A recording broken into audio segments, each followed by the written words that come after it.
मुश्ताक अहमद हमारे साथ मौजूद है, तो उनसे ये जानने की कोशिश की थी कि जिस दौरान ये मैच इनके हाथों से, मुल्तान सुल्तान के हाथों से फिसलता हुआ लग रहा था, उस वक्त डग आउट पे क्या सिलसिला था, क्या चल रहा था। जी मुशी भाई, अगर आप कंटिन्यू कर सकें जी जी बिल्कुल। अच्छा, on serious note, I think उस वक्त मैं एक्चुअली एंडी के साथ यही बात कर रहा था कि जब जिस तरह ये हमारे एक्सपर्ट्स ने बिल्कुल अच्छी तरीके से डिस्क्राइब किया है कि जब आपके पास पता होता है ना, आपके पास के दुनिया के बेस्ट बॉलर आपके पास डेप्थ में बॉलिंग करने वाले हैं ऑपोजिशन में, तो आपको जब डेविड वीजा आया था उसको आपको लूटना चाहिए था, उसको जो हमारे कैलकुलेशन होती है ना मैथमेटिकली, वहां पे आपने पकड़ना होता है बॉलर्स को कि ऑपोजिशन को यहाँ पे आप खत्म करते हैं। हो सकता है शहीन को जल्दी आना पड़ता और शहीन आके एंड में आके जोर लगाने की बजाय पहले जोर लगाता। तो आपने ये कैलकुलेशन करनी होती है कि डेविड वीजा या हुसैन तलत आता है तो उसको आपने फिर 10-10 15-15 के ओवर लूटने होते हैं। उसमें 1-2 विकेटें गिर भी जाए तो खैर है, क्योंकि फिर आपके पास जो स्ट्रेंथ पड़ी होती है ना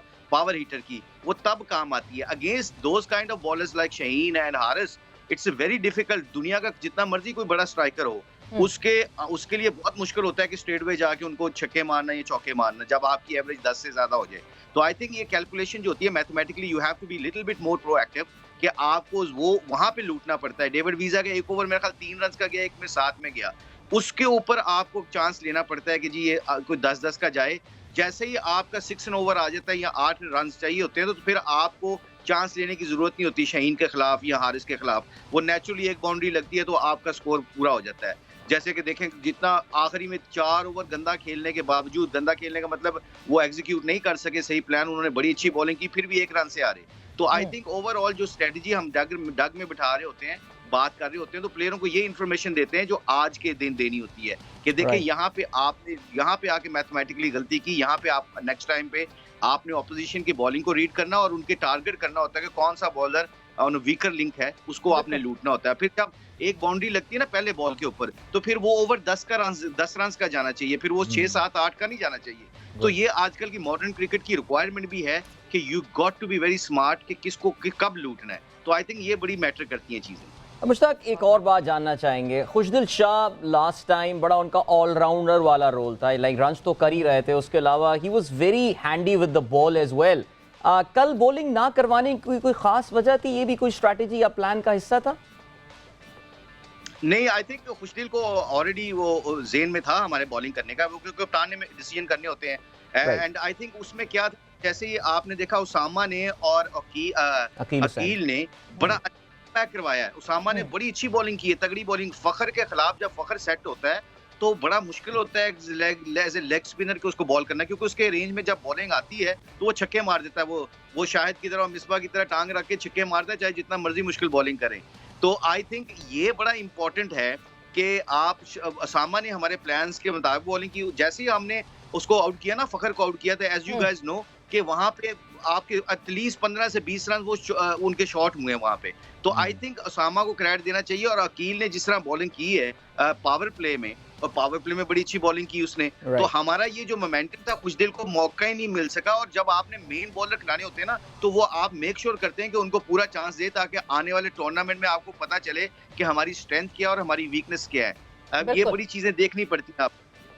बिल्कुल। और पहला मैच है, पहले मैच में अभी आपको ये पता चलेगा कि क्या, कहाँ, कैसे कॉम्बिनेशन सेट करेंगे। बट लाला, लाहौर कलंदर्स की जो हम एक मेजरली सबसे ज़्यादा एक इम्पोर्टेंस जो सबसे ज़्यादा करते हैं, उनके जो प्लेयर डेवलपमेंट प्रोग्राम है उसके हवाले से, कल भी एक प्लेयर डेवलपमेंट प्रोग्राम का लड़का उनका खेला, Mirza Tahir Baig. What a performance he gave as a debutant. वो कोई ऐसी, आप जब बॉलिंग अटैक की बात करते हैं तो मुल्तान सुल्तान की bowling attack is pretty good. और जिस तरह उसने ओपन किया फखर के साथ और जिस तरह खेला, उस लड़के ने अब तक जो है सिर्फ Lahore Qalandars tour to Namibia हुआ था जो खेला है, and this was the very first T20 match that he played on this stretcher.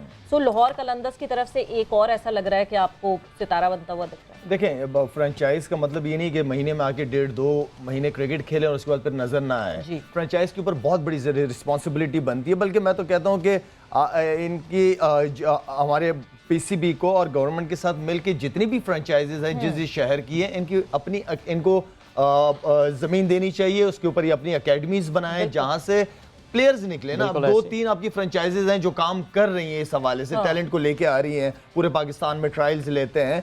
तो मेरे ख्याल में इसी तरह का फ़ायदा इसी का है फ्रेंचाइज का कि पूरे साल बिजी रखे अपने आप को, आप अच्छी मार्केटिंग कर सकते हैं, डेवलपमेंट बहुत हो सकती है, टैलेंट पूरे मुल्क से बड़ा ज़बरदस्त आके जमा हो सकता है। और आप सिर्फ उन अकेडमीज के अंदर बच्चों को क्रिकेट नहीं खिलाना, उन बच्चों की ग्रूमिंग, उनको एक्सपोजर देना, बाहर के कोचेस को लेकर ना बहुत कुछ कर सकते हैं आप, तो ये बड़ी जिम्मेदारी है। एब्सोल्युटली जी। कभी कभार मैच में ऐसा होता है कि किसी को मैन ऑफ द मैच मिल रहा होता है, जाहिर उसकी परफॉर्मेंस अपनी जगह होती है, लेकिन अमेरिकन स्पोर्ट में अक्सर एक चीज होती है which is called the most valuable player, यानी उनका फोकस ये भी होता है कि कौन सा खिलाड़ी है जिसने एक ओवरवेलमिंग शायद परफॉर्मेंस ना दी हो लेकिन की मोमेंट्स में जो है अपनी टीम को मैच जितवा दिया हो। तो कल जो है वो जमान खान थे, हम थोड़ी देर पहले उनकी बात भी कर रहे थे, किस तरह आखिरी ओवर उन्होंने लिया, उनकी शाहीन से कोई कॉन्वर्सेशन, कोई बातचीत हुई और उन्होंने शाहीन ने पूछा होगा कर लोगे, और उन्होंने कहा लाओ मैं कराता हूं, और मैच अपनी टीम को जितवा भी दिया। और जमान हमारे साथ लाइन पर मौजूद थे, लाइन ड्रॉप हो गई, लाइन ड्रॉप हो गई, लाइन ड्रॉप हो गई। जिस तरह जमान ने जो है वो मुल्तान सुल्तान की उम्मीदों पे पानी फेरा था, अभी हम अभी आ जाते हैं, अभी आ जाते हैं, उम्मीदों पे पानी फेरा, बट हम आगे कंटिन्यू करते हैं बात, और जैसे ही जमान हमें ज्वाइन इन करेंगे तो हम जमान से जो है वो कॉन्वर्जेशन को आगे बढ़ाएंगे। बट इन अ नटशेल अगर मैं ये पूछूं कि क्या सही कर सकता था मुल्तान सुल्तान और क्या गलत कर सकता, बिकॉज जिस तरह हम भारी भरकम, मिसबा कल आपने बहुत ज्यादा हाईलाइट किया था मुल्तान सुल्तान की batting is very very heavy loaded, मतलब you talk about Pollard, you talk about Miller, you talk about Khushdil Shah, obviously Rizwan Shan. क्या कहीं किसी पॉइंट पे ये लगता है कि शायद रिजवान और शान बहुत सिमिलैरिटी में खेल रहे हैं,